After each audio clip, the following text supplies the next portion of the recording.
大家好，我是季鹏啊。这个美式前刺已经整不了了啊，早就梦回大清了啊。哎呀，还有进一步梦回大明的趋势啊。但是没有关系啊，没有关系，我跟这帮脱口秀演员不一样啊，我有正经工作。我是一个3甲中医院的中医。很少见，很少见哈，就是你平时见我还得花20块钱呢，我今天还得逗你乐。你见过大夫逗你乐吗？大夫逗你乐，你敢乐吗？我更不敢逗你，对不对？我拿过你检查结果，哎我去，啥事儿没有。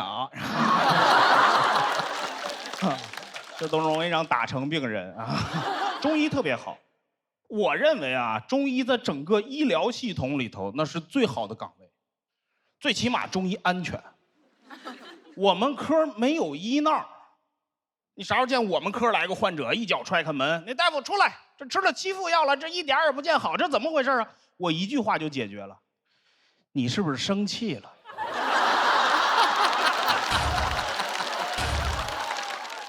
我不跟你说吃药不能生气吗？你这人你白吃。再来欺负。让他面带微笑的喝啊，一边唱歌一边喝，感恩的心啊。哎呀，我这都开玩笑的啊。其实我发现大家对中医误解特别严重，是吧？这也很正常，因为你们都是从那个影视剧里了解的中医啊，尤其那个清宫剧。那清宫剧中医就不干正经事儿，就干3件事：第一就保胎，啊，第二就下毒，啊，第三假装保胎，实际下毒。80集连续剧从头看到尾，没正经治一个病。这个其实也不怪你们啊，就是因为有些中医自己这个科普工作做得不到位。中医科普那可以说是费力不讨好。我针灸科的，我经常科普。我那患者每次拔完罐，总有那患者问我：“哎呀，大夫，这罐起完以后，这底下全是水，是不是把我湿气都拔出来了？”我说：“那就是酒精燃烧产生的水和二氧化碳。”再也没跟我说过话。我认识一些迷信的中医，就包括我那正骨的师傅。我那正骨师傅水平很高啊，正骨都见过吧？就是网上有那视频，抱着你头治颈椎病啊，放松放松放松，干嘛呀？特别神奇啊！有时候一掰完以后，这患者什么烦恼都没有了。活着呢，活着呢。就是他一下就好啊，就没有烦恼。哎，我那师傅水平很高，就是这个迷信。哎呀，他那小诊室里头那神像都摆满了，这是扁鹊，这是华佗，这是孙思邈，财神。那对，再来欺负也是钱啊，能摆的地方都摆上，电脑屏幕专门调一个那个史蒂夫·乔布斯的黑白照片，他没事也拜。我说中医拜乔布斯，病人来了瞧不好也瞧不死，是吧？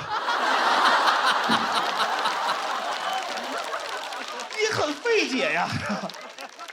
我问过，我说师傅，咱们拜乔布斯干什么呀？他说你想啊，咱是治颈椎病的，没人乔布斯发明这个智能手机，能有这么多患者吗？是吧？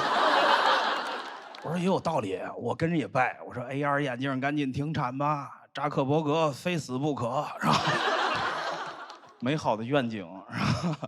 就是所以说，大家对中医其实误解很严重啊，总是在神化这个中医，是吧？搞得很神秘。我经常碰这种情况，只要我跟人一介绍我是中医，这位动作特别统一，一捋袖子，会号脉吗？我说我针灸科会放血，哈，那就算了。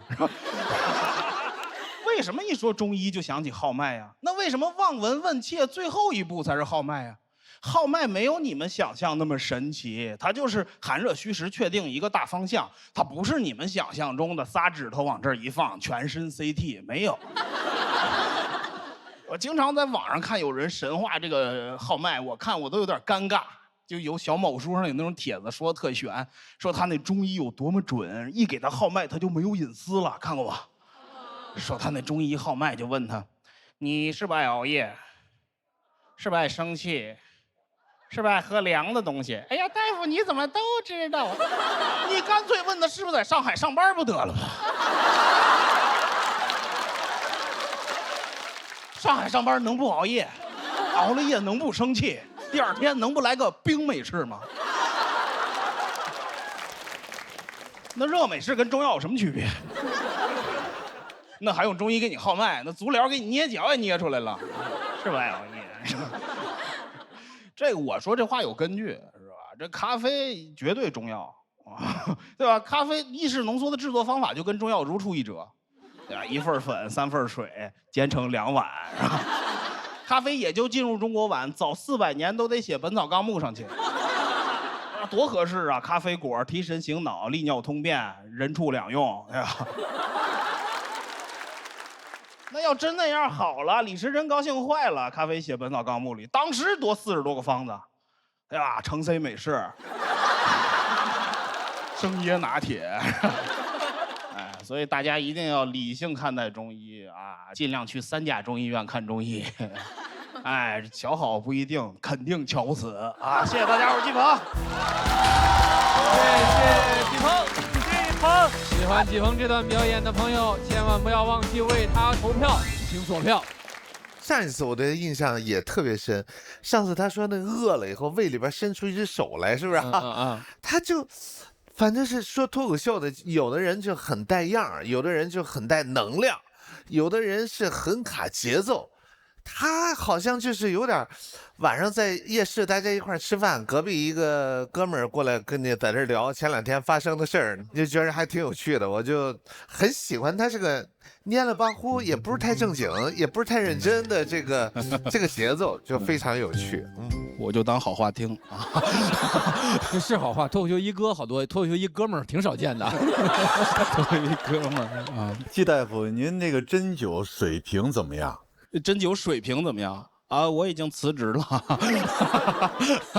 我还想说，您在哪个医院以后扎针灸可以找季大夫，因为你乐呵，你不疼啊。但是他老跟你开玩笑，这事儿你知道能开玩笑吗？这个确实这就是问题啊！我一逗患者笑，患者一颤，老带着肉疼啊，罐儿也容易松啊。哦，这么辞了职，可能是。其实我特别喜欢您，因为咱们国家很多这个影视作品啊，你看描写大夫的，一般大夫都是那种巨精英啊，巨厉害，就特别牛，很少出现您这种形象。对，您这特别可爱，我觉得您这个形象特别适合搬到这个小银幕上，是吧？你不觉得季大夫特别像那个清宫剧里面太医的样子吗？刚才您演的时候，有一些您的小眼神儿，就是有一种那种犯坏的那种太医的感觉。但是嬉笑怒骂之下，人有一颗责任心，能看出来。哎，是人自己知道该辞职，你知道吗？我这个医术还是能保证的。他这表演的时候，因为有的时候演员自己，比如说在台上讲完一个包袱跟着乐，其实有时候不是特别好的习惯，但是他用的特别好，就一下把那个紧张感跟那个大家可能悬着点的东西就给你放下去了，说没事这能乐，这个我是正经大夫啊，就感觉每一针都扎在痒痒肉上了，你知道吗？就这种感觉。我知道给你们都扎上，不投票不拿走。谢谢季鹏，谢谢。要跟季鹏对决的这位朋友，大家放下道德的枷锁，我们掌声有请烦不烦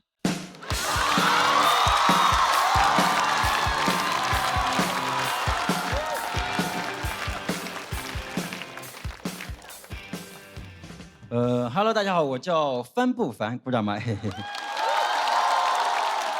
对，是个残疾人啊，大家也不用紧张，反正上一轮手也这样啊。对，上一轮半夜挑战黑灯，挑灯夜战。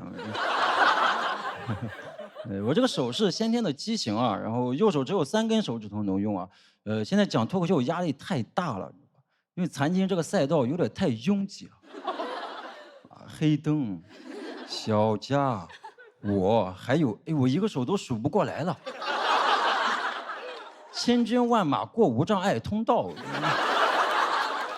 那个左手指关节是伸不开的，然后腕关节也是固定的，只能这么勾着啊。就这么说吧，我这个手一旦勾到什么东西啊，我自己是松不开的。我有一次坐着看电视无聊，摸了一下我的脚，勾住了。他俩在那手足相残，但脚也很委屈，毕竟是手先动的手。我每次认识新朋友破冰，都要像现在这样聊聊我这个手，所以我这个手又叫馊手。生活会有一些影响，比如我平时改看外卖都是公共交通啊，就有人问我你能骑电动车吗？能骑，用不了刹车，我就得用这个手勾一下，是吧？那个车头就会晃。就我骑车上路啊，就会有一种真的会有人上路的感觉。咱也不知道会是谁，但是陈奕迅说过，成千上万个路口，他总有一个人要先走啊。打车很怕打到那种隐藏式门把手，打不开。哎，有一次在那按了得有半分钟，按着按着，司机突然说：“你玩够了没有？”他下车看着我这个手这样，他也不知道说啥了，他一直盯着我的手看。我说：“你看够了没有？”现在打车都要先引起司机的注意，跑到主驾驶，让他看到我的手。他摇下窗户说：“不是我压的啊。”当然一般都会下车给我开门，而且我能感受到他们的善意，因为他有的时候甚至想给我抱上车，给我吃的，给我喝的。我感觉他不是车主，是失主。给我瓶水，哼，打不开。当然了，我这个手也有好处啊，我就不用怕那种乞讨的。我之前在火车站坐着候车，有个人突然在我手上戴了个手串，我一抬头举了个牌子，写着聋哑人爱心助残，他就伸手问我要钱，我也把手伸了出来。他看见我的手，赶紧去摘那个手串，摘不掉，勾住了。然后他就急了，朋友们，你没有听过聋哑人为自己发声啊？他说：“你松开。”哎，我还给他治好了。我这个手可真是妙手回春啊！但说实话，朋友们，作为一个真残疾人，遇到这种假的，我有义务教教他如何乞讨。当时我就躺地上了，正准备勾他的脚，他撒腿就跑。行，这次讹了个手串。但是我也不是专业干这个的啊，我的专业是计算机啊。对，我是学计算机的啊。对，我打字很快，我是这么打字，这样。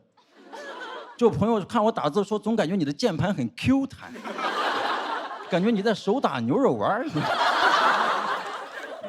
但刚上大学的时候打字很慢，而且学的也不快。还好我室友人都很好，他们为了让我多练习啊，总把他们的作业让给我写，跟我说你手不方便，打游戏就不带你了。有时候也带我玩啊，但是那个电脑游戏的 WASD 啊，我只能按那个 W， 一直往前，送死，就复活就冲锋，冲锋就送死。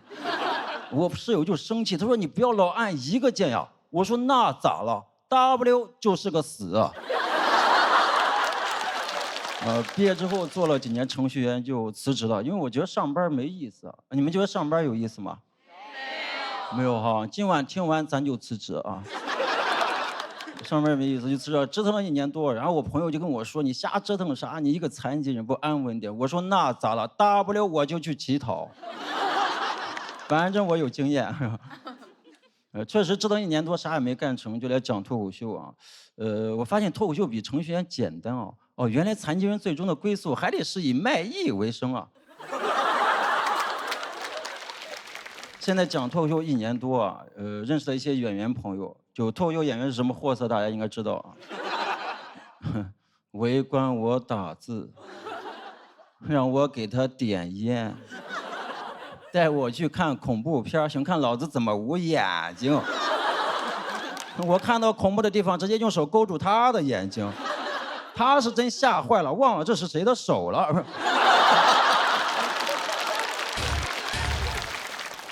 听说我身份证之前没录指纹，跟我说帆哥你适合去犯罪。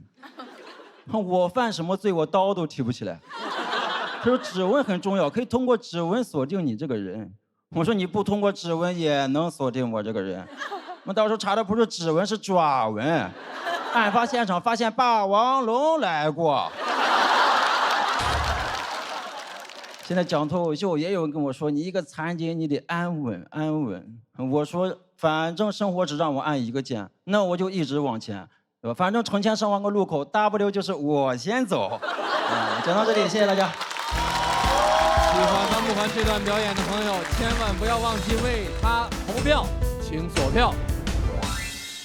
他们两个 PK 选人的时候，我问纪鹏你为什么选樊不凡啊？他说要不让他考虑中医试试呢。我这就得给我治成这个样子了。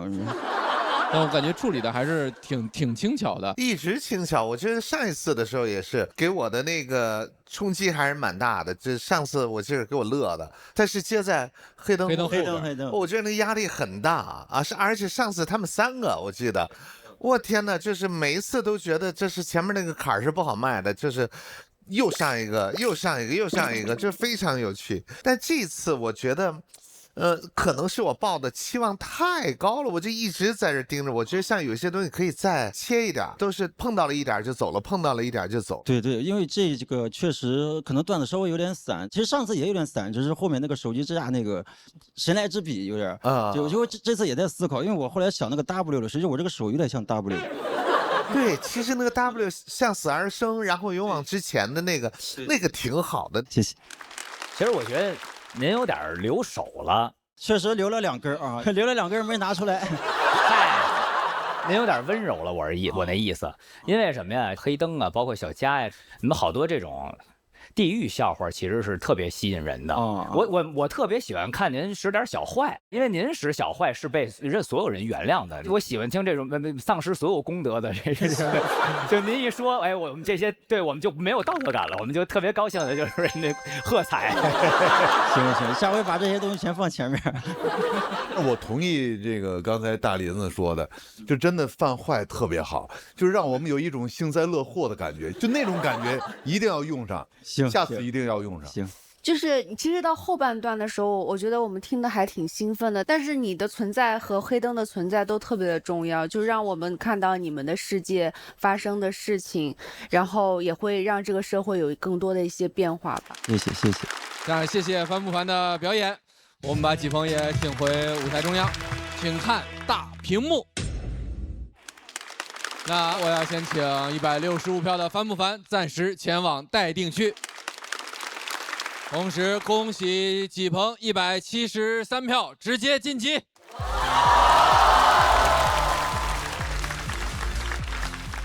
那对决继续，请大屏幕为我们展示一下要出场的下2位演员是。一个是新晋新人王，新人王，一个是老王。我跟海宇其实还是有一点冥冥之中的感觉。我们都是成都的演员嘛，我刚入行的时候就听很多前辈什么的就会提到海宇，说他是成都的新人王，就感觉今年终于等到你来吧，就有点那种感觉。因为其实每年上节目都说，哎，今年海宇没来吗？今年海宇就会这样问。我们一起比过几次赛，显然是他赢得多。要不然我应该早就来到这个节目了。有点恨了，海宇现在。我没有羊，我咬一下。有点恨了，有点。王不见王是此刻。哦，好有文化。越来越好是明天。哇！干什么呀？我这。海哭的声音，宇宙的有趣。希望我们能够。好好的把自己的内容交给这个舞台吧，我觉得。第一位要上场的朋友就是咱的老朋友，已经陪大家3年时间了，做过很多事儿，端过盘子，卖过衣服，但唯一没有变的是一直留着短发。掌声有请王悦。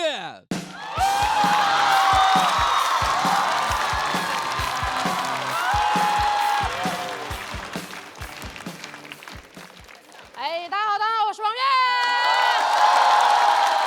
哎，分享一下去年的一些事儿啊，朋友们。我去年应该有朋友知道我得了个小病，这儿做了个小手术，甲状腺癌，但是已经好了，不要紧张啊。所以今天我不是要给你们讲这个病，我主要给你们讲一下投资。因为我几年前给我自己买了一份保险，我这个病它能赔16万。16万什么概念？那是16个 W 啊！可以说是得之我幸。我确诊当天，我在那个诊室里面，我都不敢笑出声来，老子把那个嘴巴都咬烂了，真的。在那个诊室里面，我没有恐惧，只有贪婪。跟医生聊完过后，我才敢仰天大笑出门去。那个医生追在我后面说：“你不要疯啊，医得好啊！”我当时在心里面盘算了一下，我说16万啊，16万，我交完手术费、住院费、杂七杂八这个费那个费，我加上亲朋好友给我的红包，哎，我到手还能剩16万。当时医生就问我说：“他说你要住普通病房还是高端病房？普通病房要等。”我说：“等什么等？我们有钱人时间很宝贵的。”我根本没有想到自己居然有一天能在全中国消费最高的城市上海，我脑子里面只有一个想法：办卡。我那天去办住院卡的路上啊，上海的天气都很好，空气也很香甜，我心情好好，一路走一路唱，我说夕阳照着我的甲状腺，甲状腺，保险赔我16万，16万。当时医生跟我说，他说你住5天你就可以出院了。我说5天，根本就不够老子消费的，整个住院部的葡萄糖我都可以本人买单。医生当时跟我说，他说高端病房3800一天。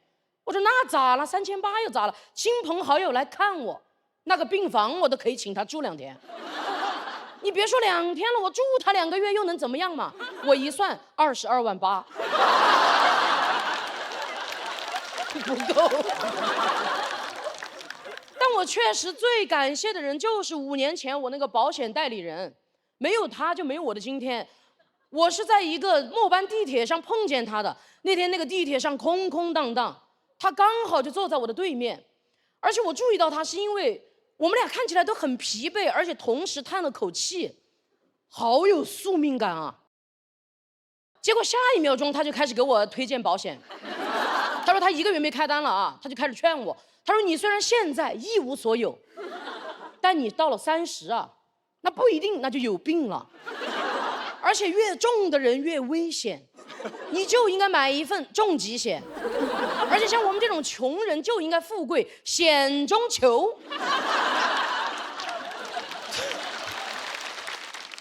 他好燃呐，但我一句好话都没听到。但我不知道为什么，从他说的话里面，我听到了一种人生未来的希望。我当时被他那个幽默已经冲昏头脑了，我直接把那个保险买了，一买就交了5年。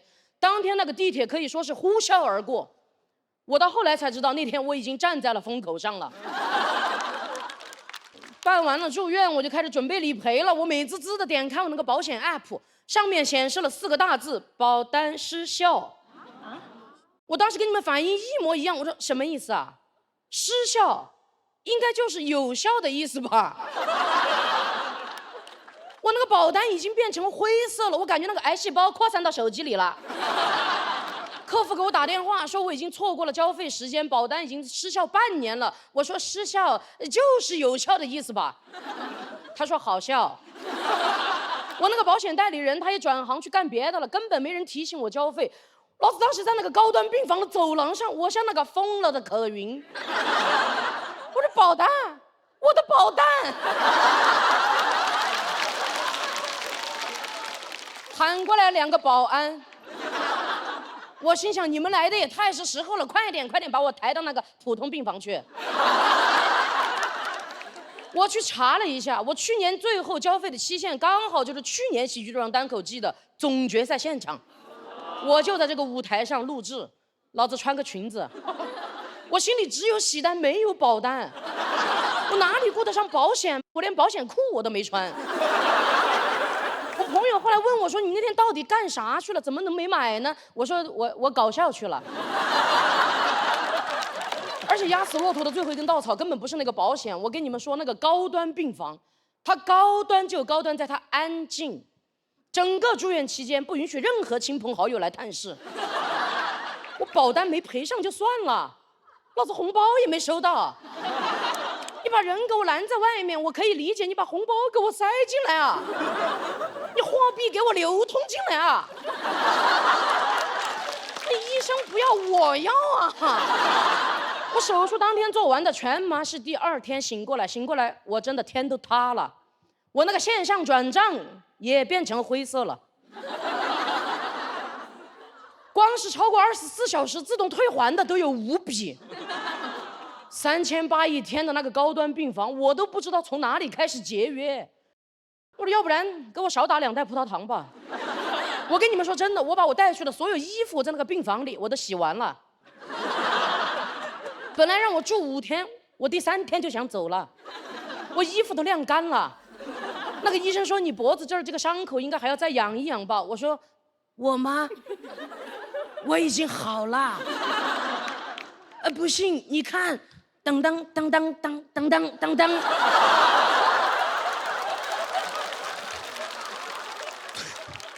我出院过后，把我没有交保险的这个事情发了个朋友圈，好多人给我点赞啊。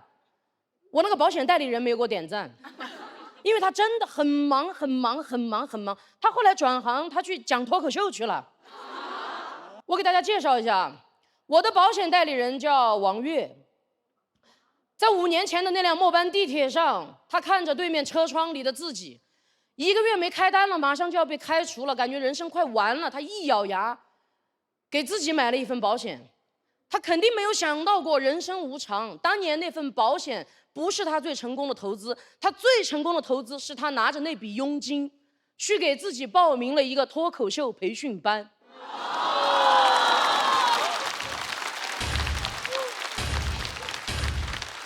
也是后来才知道，那些培训资料网上就有。那天地铁到站了，卖保险的那个王悦一直留在了那扇车窗里面，而我下车了，走到了这里，跟大家说，买保险一定要记得连着交。谢谢大家，谢谢大家，王悦，谢谢。谢谢王悦。喜欢王悦这段表演的朋友，千万不要忘记为他投票。请锁票。真的是每一份经历对于脱口秀演员来说真的是宝贵。我觉得这个是一个特别棒的一个剧本，就是我们平时你要写起承转合，一开始埋到最后翻，最后还上了一个又感动又那啥的一个太完整了，这个真是练。我说你上台就胸有成竹那个劲儿，手里憋着这么一个反转，啊，那个结尾哈，哎呀，我也很喜欢，真的，哎呦，哎呀，这个结尾真的很感动，让我有点想到庞博之前的那个别说我18岁曾经的我。而且王悦，我作为老观众哦，特别有陪伴感。你从第1季，你自己说自己是大甜甜，然后到第2季纯女的，然后你就慢慢越来越变化，然后包括生了一场病，然后你现在变得越来越从容。作为观众也真心的为你该高兴，然后今天听到你的段子也会觉得，啊，好像你又在打怪兽，然后又成功了的样子。谢谢。确实非常感谢喜丹的舞台，真的。我其实前2天就是6月14号的时候。我突然翻到我其实是4年前的6月14号第一次走上台，然后拿着麦开始讲开放麦，我就感觉如果没有这个节目的话，我可能没有那么多的机会让大家认识我。我也非常感谢大家，真的谢谢你们一直都在，谢谢。这一提还真是啊，这3年您的变化确实太大了，而且我觉得就刚才那段表演啊，它特别像什么，像交响乐。就是说，你不能在中间鼓掌，任何时候我只要一拍灯，都影响了你当时那个节奏。就说这个命运哈，命运使然，命运捉弄，反正方方面面，你可能会失去一些东西的同时，又得到了一些东西。反正这个宿命感，就是让我就很感动。包括博哥也说了，你真的是一个特别好的编剧。谢谢哦。就是你的故事太完整了，太完整，很佩服。很佩服。其实这一篇稿子应该算是我3年里面比赛的稿子里面我最喜欢的一篇。因为我就是一个非常擅长讲故事的演员，但是在比赛的舞台上其实非常残酷，你的故事如果不够打动人或者不够好笑，就非常容易让观众划走。今天这一场是我第一次尝试把一个故事写的比较有结构性，把它塞进一个5到7分钟左右的段子里面，所以我觉得这篇稿子我自己今天演完我也非常非常的踏实，感谢大家能接住故事型的演员，谢谢大家，谢谢大家。很多时候在脱口秀的舞台上选择讲一段故事，大家会陷入一种，评价上的两难，就在于，哎，我好像挺喜欢这段故事的，但是不是吸引我的是故事的本身？那我觉得今天至少王悦这段表演告诉我们的是，更重要的是讲故事的方式。谢谢。哎呦，我本来想说我在台上看到你了。我的保险带。他穿的白衬衫，他拎个饭盒，在5年前的那妈妈做的饭，穿的白衬衫一点都不合码，然后在地铁上拿着手机对着自己拍过一张照片。因为卖保险必须让他去买一件衬衫，然后他又不知道自己能卖多久的保险，然后就说先买一件试一下吧。我相信你肯定在观众席里面看到我今天穿了一个很合身的粉色衬衣吧，应该很羡慕。如果现在的我让你心里面还是有点难过的话，你其实可以把我忘了的。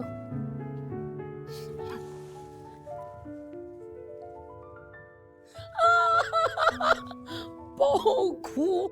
哦。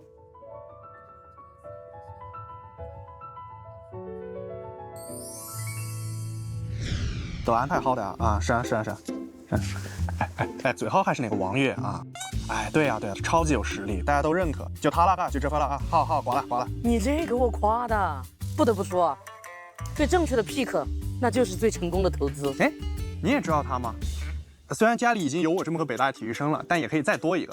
所以我做足了功课，给我弟弟选了这个皇家美素佳儿望悦儿童奶粉，3岁以上的孩子都能喝，含有近6倍高活免疫球蛋白、乳铁蛋白和 DHA， 实力强护。我妈都说选的太对了啊！是这个望悦啊，给我看看。最成功的投资还是我这投资未来的眼光。好嘞，我们请王悦先来到休息区。王悦的对手今年第一次来到喜丹的舞台，上一轮的时候，他给我们带来了一些草原特色的解压技巧。这次他又带来了草原上的什么呢？掌声有请海宇。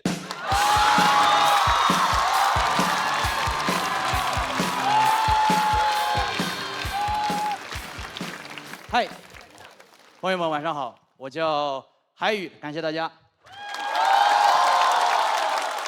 很多朋友都不认识我，做一个自我介绍，名字叫海宇，来自四川省甘孜藏族自治州，各位听过这个地方吗？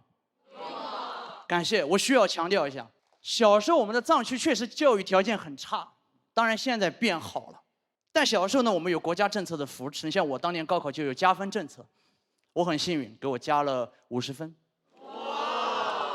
感谢，当时就考上了一个大专。我能从你们的笑声中感觉到2个字：浪费。我自己也很崩溃，因为我不加也能上的。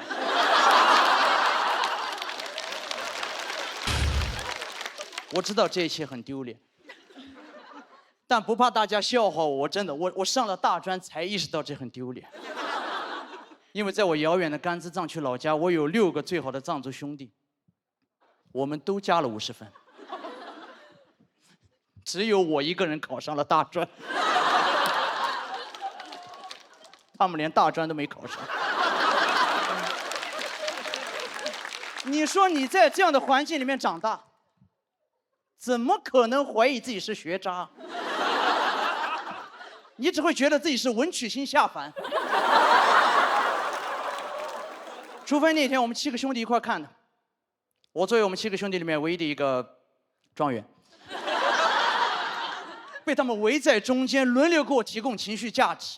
他们看我的表情都有光，眼神充满崇拜，说：“海宇，你是天才，你太聪明了。”他们夸我那个话我都听不懂。你这个知识文化水平，海宇真的，你放在古代，怎么着你都算一个文人黑客。我说古代应该是没有黑客。接着夸说海宇，但是你很聪明啊，你这么多年成绩一直很好，我一直很想问你，哎，你平时是怎么学习的呀？我听进去了。读大专第一天，3个室友把我围在中间，什么你加了50分，就来这儿啊？你平时是怎么学习的？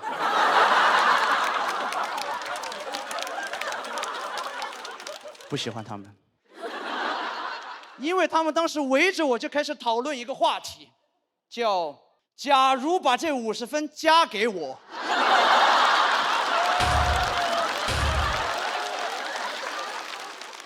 我心想，你都假如了，你假如个大的好不好啊？给你加满算了，750分怎么样啊？别人高考像赛跑，你高考直接开始开车。开到加油站还问你，哎，你加98还是95？你说我加985。我本来已经意识到自己的平庸了，所以当时读完3年大专以后，我准备开始全职讲笑话。我那6个藏族发小知道了以后极力反对，说海宇，你这样对得起你学过的知识吗？你一个学霸，就应该回老家教书。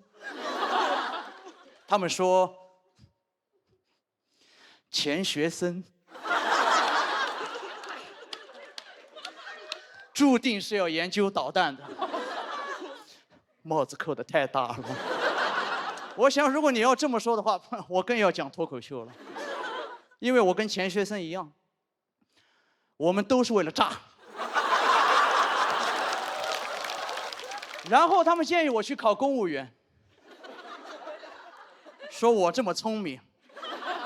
原话说海宇，你去考，北京的可能有一点点困难，但咱们生活的城市成都随便考。我又听进去了。当年去考试，说实话那些题我一道题我都看不懂，但不知道为什么就是很自信。每次只要一思考，脑袋里面就会传来一个声音：“小天才。”啊，不对，6个声音，阿卡贝拉环绕式的夸我。结果当然是没有考上，我还好能接受。6个藏族发小崩溃了，说：“可恶，竟然连你也做不到吗？太中二了。”我说我考的公务员还是2次元啊？他们说可惜了，海宇，早知道你就应该报考甘孜州的，考咱们甘孜州你肯定考上。我报的就是甘孜州的。他们真心为我感到遗憾，在我们7个人的微信群发一条消息，真的我都羞耻。发的原话说：“草原雄鹰跌落神坛。”我知道自己飞不起来，因为当时我在一个211学校打篮球，认识一帮好朋友，我已经开始产生那种被比较的学历焦虑。他们人很好，他们以为我也是他们学校的，跟我说的话越真诚越伤害我。海宇，好焦虑，你知不知道，大学这4年，哎呀，我跟你说嘛，真的这4年，哎呀，你都想象不到我大学这4年，一直强调4年。我一个大专生，我本来就敏感，但我真的很自卑，不好意思承认，没有办法，我只能跟他说，我说，哎，对呀，我也过得浑浑噩噩的，我感觉就过了3年，没想到他们还把这个话茬往下接，说对呀，海宇，你说咱们这4年什么都没学到，不如去对面读那个大专呢。我有点敏感，我感觉他们在点我，因为他们说：“哎，听说了吗，海宇？对面大专有一个学生，听说是加分才考上的，老家也很特别，说他来自甘孜，就是在点我。因为他们第3个问题，你老家哪里的？我这个人面对我不想回答的问题，我就会本能的开始装傻。他们当时问我海宇，你老家哪里的？我说哪里。你们能听出来，我想讲的就是每个人都很优秀，马上相对的，就看你处在哪个环境。我把这个发现命名为高原相对论。我属于是甘孜州爱因斯坦，因为我身边的藏族发小就很简单，其中一个，他身上有那种简单的力量，他从8岁开始，他就决定好，他这辈子一定要当一个网管，又能打游戏又能赚钱。他说网管非常轻松，不管多刁钻的问题，2句话直接解决。重新启动一下，换一台不就好了？不要小看，我最近也在比赛，我很焦虑，我害怕被淘汰。他的网管思维就可以治愈我，说海宇没事儿，大不了咱们明年重新试一试，实在不行换一个平台。我喜欢，简单，不像我211打球认识那个朋友，复杂。他跟我说他从小就很焦虑，他爸妈给他报各种各样的兴趣班，然后跟他说你不要输在起跑线上。我说你学的什么？他说马术、攀岩。怎么说呢？我们过着一样的童年，而且我们那边的起跑线不收费。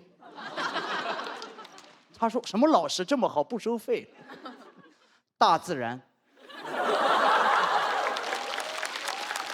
他不认可，跟我说怎么可能呢？你这说的太乌托邦了，难道你就不焦虑吗？啊，不内卷吗？不焦虑吗？我也不知道怎么回答。我说反正据我观察，焦虑的人喜欢去我们那儿，对吧？好像被比较怎么都逃不开，你怎么都会焦虑。所以我觉得，如果你们有的人跟我一样，也经常感觉自己在大城市像一只笨鸟，你就先飞，先飞到成都。因为直飞到不了，然后你租个车，自驾318，终点目的地你就设置在四川省甘孜藏族自治州道孚县仙水东路6号3楼尼洽网咖。不管你有什么问题，我们那边有6个神医。你到那什么都不用做，看着他们自信一点，说出一句话就可以：老子没加分，上了本科。6个神医直接簇拥上来，围着你。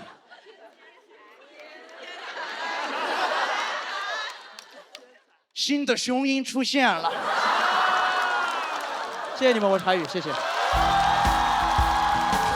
谢谢海宇，3、2、1，请锁票。恭喜草原雄鹰。您是少数民族，您是藏族是吧？对，我算是半藏半汉。其实严格意义上讲，我应该只有1/4的藏族血统，因为我爸也是半藏半汉，我妈妈是一个汉族。但是因为工作的原因，就是我从小是在藏区长大。我特好奇，您小的时候一般是说汉语，说藏语还是？其实基本上我们那边基本上就是汉语环境多一点。现在少数民族语言的话，可能就是一些简单的方言交流，并不是说大家日常就都会用藏语交流，比较少。其实我感觉这个海宇，就是他的表演有他自己的一个魅力哈，就是他游走在想要笑场和控制笑场的那个中间。他明明说的是自己的事儿，让我总感觉他在说别人，你知道吗？就有种幸灾乐祸自己的那个感觉，这个挺难的。对，这是一种设计，表演的设计。包括你的文本也是，文本我也很喜欢，就是好细呀，就光一个分儿你就没完没了，但是我还爱看，就是我说怎么还在说分儿，但是他又换了一个角度，你知道吗？海宇的表演总有一种这事儿其实跟我没什么关系，但是明显又是在自嘲，确实是很不一样的表演。他就消解这种焦虑，他半乐半不乐的那意思，这事儿是我不是我，接着说了。谢谢老师。但是我想说一句，就是这个段子是有艺术加工的成分，我那6个兄弟没有那么傻，需要解释一下。他们是上了大专的，上了大专的。哦，只是我的大专是最好的一个。我刚想说，我好想认识他们6个兄弟，太会鼓励人了。你会觉得在他们身边一定会被满满的爱意和鼓励包围着的，所以他们的表达方式还是这样的，是吧？对，他们是这样的表达方式，只是我有点把他们写的有点傻。不过这点你也可以放心，但凡脱口秀演员身边的朋友哪一个落好了，基本上也都这样。我记得第1轮的时候，应该是最高分吧，218就是他。是的，海宇和刚刚的帆不凡还有黑灯贡献出了我们第1轮可能最精彩的一场3人对决。一开始我记得黑灯上来的时候已经就给炸得翻的了，翻上来以后又真的是翻了个番儿，然后我的天哪，说这2个在前面，然后他最后上来又是个新人，对他上来的时候，其实我心里面就觉得可怜，你知道吗？我就觉得这太难了，结果我的天哪，我觉得你不仅仅是一个雄鹰一样的男人，你还是个黑马。谢谢老师，感谢，谢谢海宇，谢谢，又顶住了，顶住了，谢谢大家，谢谢。他们6个都是很简单的人，都是不复杂的人，都是很纯粹的人。我如果把他们6个人的名字全说出来，会非常像在背绕口令，分别是洛荣宾巴、泽仁多吉、泽荣扎西、高中泽荣、仁兹翁修、泽荣降泽。来吧，这个叫泽仁多吉，这个叫洛荣宾巴。他段子全是偷我的，本来我才应该是那个说脱口秀的海宇。半夜12点左右，他给我打电话，他说：“哎，以前那个事情是怎么发生的？”我灵感不够，我就找他们就好。呆瓜，弱不平衡，经常被人欺负。知道为什么我要走出大山了吧？在我们没有成年之前，我们就戴着帽子一起去爬我们家乡的一个山，叫独山。这个包有点重，你背一会儿；那个包太重，你背一会儿。啥也不想，非常的非主流，但是非常开心，是很开心的一个回忆。觉得这边搞真的想告诉大家的就是不用去，一定要去比较。虽然比较这个东西大家都逃不掉，但是一定有一些好朋友，一定有一些友谊是可以治愈这种比较的焦虑的。希望大家少一点对于这种被比较的焦虑吧。这个世界上还是存在着很多简单的人，在因为一些简单的事情而感到快乐。我们把王悦也请回舞台中央。这一轮无论是各种角度，可以算得上是强对话了。气氛组毫无疑问4票满分，那现场的观众会给出怎样的结果呢？请看大屏幕。你爱谁喂羊？他俩有可能都上200。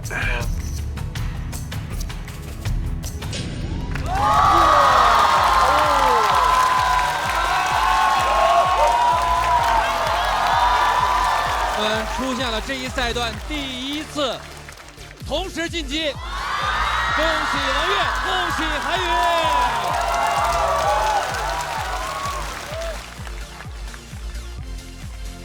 太牛了！哎呀，太牛了！哎呀，上晋级了，太牛了！至少在第3赛段开始之前，对吧？这个2郎腿就不放下去了，2郎腿就翘起来了。我跟你说，我是在台侧看到海宇吗？我又一次看到了这个人那种真劲扎在喜丹的舞台上那种感觉。就是虽然他讲的段子的那个气氛在往上涨，但是好像那一刻我看到他脚下的那种根在往下伸，哇，我还是很震撼，真的。其实我是没自信的，谢谢王悦愿意让我在他后边演，他把选择权给到我，其实是对我无限的尊重和包容。海宇今年这个来时路，我应该也是非常有感受的。我上台之前还跟海宇说过一句话，就是这是你最后一次讲你的这篇稿子了，你就把它当作是你的告别演出。然后海宇当时说了一句话，我其实印象很深，很小声的说了一句：“对啊，好不容易才来的。”应该每一个从线下走到线上的演员，都会有这种我好不容易才来到这样的舞台的。大家就拼了好久，其实都是为了这一刻吧，我感觉。王悦跟海宇这场精彩的对决，也是我们这一期上半场的最后一组对决。刘洋、刘仁成这也看了一场，有什么样的感受可以跟大家分享一下？幸亏没参赛，还好跑得快。没参赛的时候，我们俩都在干嘛呢？我们的专场是在全国火热实验中，让这帮优秀的演员在这儿相互的拼搏。咱们占据剧场，千万别给他们留档期。没问题，快把这2个臭不要脸的给我挂掉。挺开心的，因为我觉得确实今年的新人朋友们他们都顶住了压力。从第一个多多、咸鱼，包括海宇，包括季鹏，他们都是新人嘛。虽然他们可能上过节目，但大家都把他们忘了。这表现非常好，真的非常开心。尤其是多多跟咸鱼这2组，你又看好人家？我看好教主的专场卖票。不许你看！好，那我们对抗路友谊赛的第2场的上半场到这里告一段落。我们再次恭喜这半场晋级的所有演员朋友，我们下半场精彩继续。新人强势来袭，老将惊喜升级。每周5、周6 12点，会员抢先看单口喜剧的强对决。上微博搜索“喜剧之王单口季”，一起用喜剧点燃这个夏天。上微博参与喜单3爆梗见证官点评活动，选出你心中的最佳爆梗。喜剧之王单口季线下巡演已开始，全网搜索新的派，了解更多喜单巡演信息。欢迎大家回到淘宝闪动喜剧之王单口季第3季第2赛段，现在继续。天天跟我聊什么独立音乐、哲学、文学，你就感觉他在跟你说这是康德，这是弗洛伊德，这是沃士、沃德。你不能指望叫一个器官的名字就希望它发挥正常的作用，不可能说领导扣我工资了，我良心。你这胆有什么配得感？就越王勾践卧薪尝胆，天天吃苦。你不能说那个胆跳出来，他就爱舔我。在考虑做团播，想模仿春晚机器人，马路上压扁的老鼠是猫的薯片。想到蹭春晚这个点，都已经端午了。我前几天点开一个 APP， 它要查看我家网络上的其他设备。你一个放歌的软件，你干什么？你摸我家冰箱干啥啊？那黑胶是看上我家的扭扭了吗你啊？有一天早上5点钟，他把我叫醒，和我一起去死吧。我说我们终于走到这一步了吗？后来我才听清楚，他说和我去做核磁吧。最后会给出怎样的结果，请看大屏幕。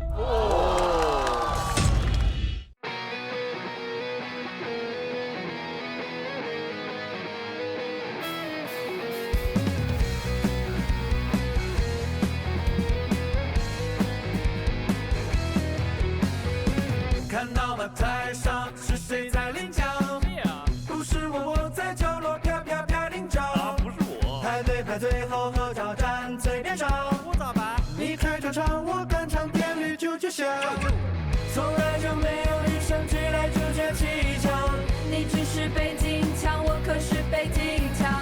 没有万人敬仰，只有万人敬仰。就我自己努力奋斗，就算是个路人甲。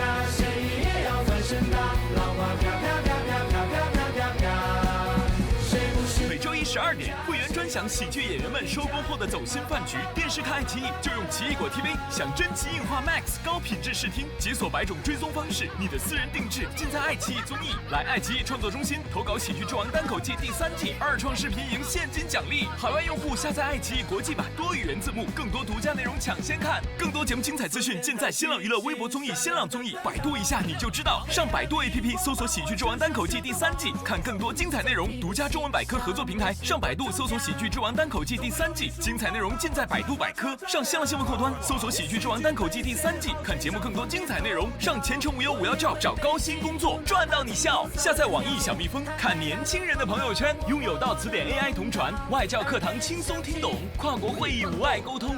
听播客上小宇宙 APP， 听单口喜剧演员聊更多幕后故事。